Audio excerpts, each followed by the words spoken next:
Assalamualaikum warahmatullahi wabarakatuh. Perkenalkan, nama saya Anissa Putri Arifah dari Fakultas Keguruan dan Ilmu Pendidikan, Program Studi Pendidikan Fisika dengan NPM 2213022014. Saya akan meresum atau ringkasan PKKMB Fakultas hari pertama.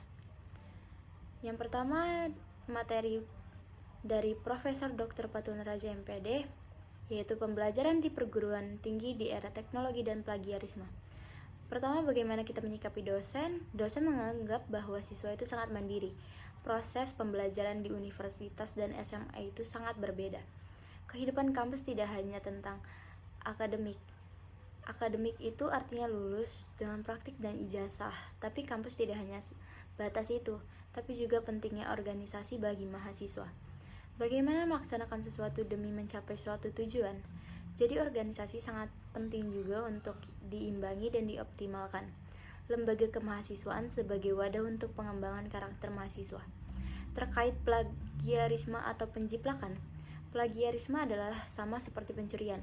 Ketika kita melaksanakan tugas-tugas dan kita menulis dan kalimat isi kita mengambil kata orang lain atau menjiplak, itu sama saja pencurian hasil. Jika tidak sengaja, itu tidak dianggap sebagai penjiplakan. Plagiarisme sama saja artinya mengambil hak orang lain. Saat kita membuat makalah atau skripsi, karya tulis kita membutuhkan bahan.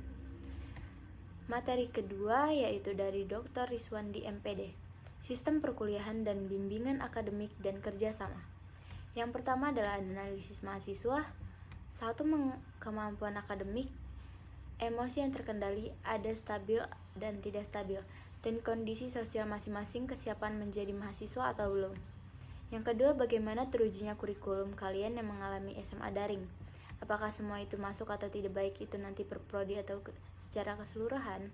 Yang ketiga, pemulihan, yaitu seperti interaksi sosial, pembelajaran itu semua hilang ketika kita daring. Yang keempat, ekosistem belajar. Dan materi selanjutnya yaitu pengembangan iptek dan inovasi. Ada kegiatan ekstrakurikuler. Yang pertama, integrasi kemampuan organisasi atau UKM sangat dianjurkan, dan mulai dari sekarang cari mana sekiranya cocok untuk kemampuan dan kelebihan kalian dalam organisasi.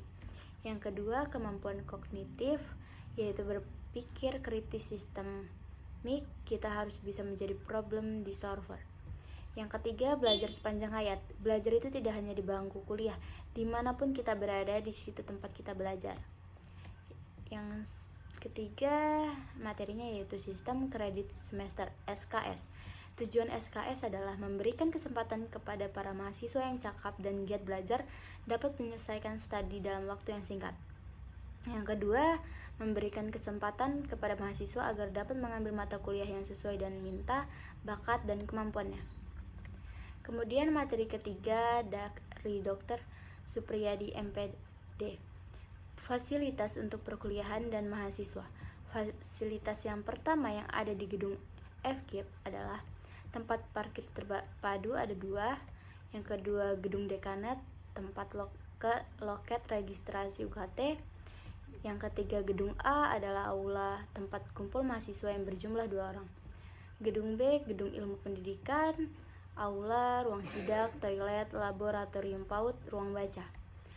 Gedung 5 yaitu gedung C, pendidikan bahasa dan sastra dan seni, kantor, ruang guru besar, aula C, kapasitas 400 orang.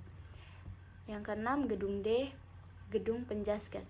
Gedung E, gedung ilmu pengetahuan sosial. Gedung F, jurusan bahasa. Gedung G, jurusan MIPA, ruang baca.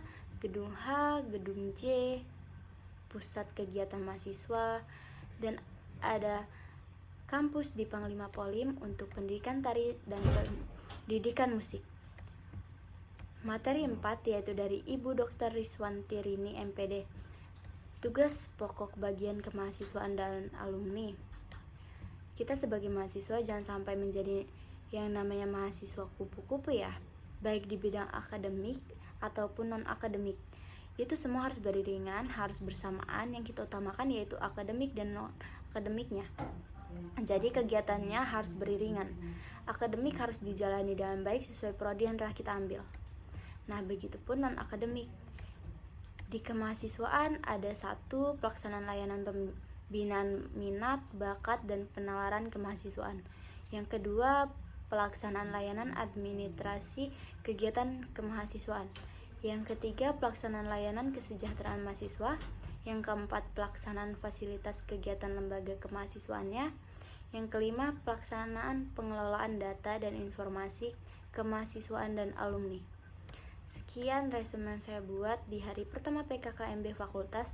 Terima kasih. Wassalamualaikum warahmatullahi wabarakatuh.